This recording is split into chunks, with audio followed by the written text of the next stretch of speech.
Chris Swecker is a former assistant FBI director. Chris, your reaction to this new note?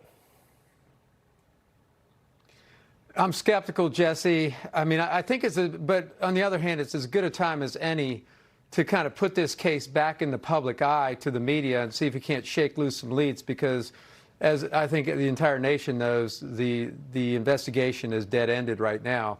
So I think this is a way to get things back in the public eye, remind them there's a reward out there, and try to shake loose some tips.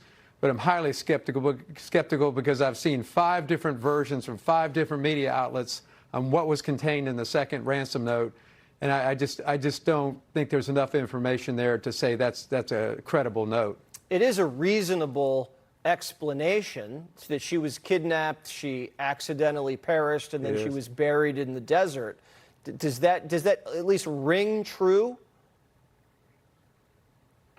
Yes, it does. I mean, we do know that she probably left through the front door, bleeding and probably alive, by the spacing of the blood drops, and you know, I've heard some experts say that it was indicative that she was still, her heart was still beating. Now that means that something did happen after they left the house. We haven't seen her, and I think that's high. You know, I think an entire country believes that she is in fact deceased, and I think the family's come to grips with that. But they still need closure, and we'd still like to catch the perpetrators. We don't know what they're going to do next, and we don't know if this is, you know, just targeting Nancy Guthrie, or whether these are people that are going to continue to do this and have done this in the past. Where do we stand with the DNA? Remember, there was this whole back and forth over what lab to send it to, and where do we stand with getting more information on the video surveillance footage from the cloud? Yeah, I mean, the DNA is still being, whatever DNA they collected is being tested at the private lab, and I think some samples have been sent to the FBI lab. Still? Yes, and what I'm hearing, yes, and I mean, what I'm hearing is that the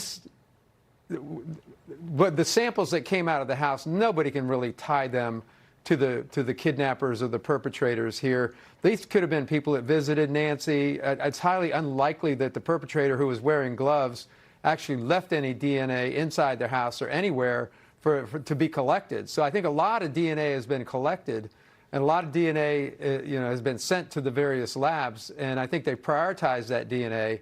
But I'm going off a quote from the sheriff saying that they had material that had been recently sent to the lab.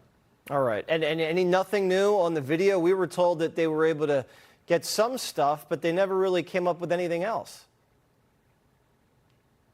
Yeah, I think they were trying to work the cameras that were mounted not on the front door but on the corners of the house. But I had not heard any progress in that regard. So you know, I would think they would put something out there as quickly as possible if they found anything at all. Yeah. All right, but Chris, this investigation is pretty well dead-ended. I think it's in the public's hands right now. Yeah, I think you're right about that. And we're asking the public to come forward with anything, even if you don't think it's much. Just come forward. Thank you. The Dallas Cowboy cheerleaders and Rosie O'Donnell.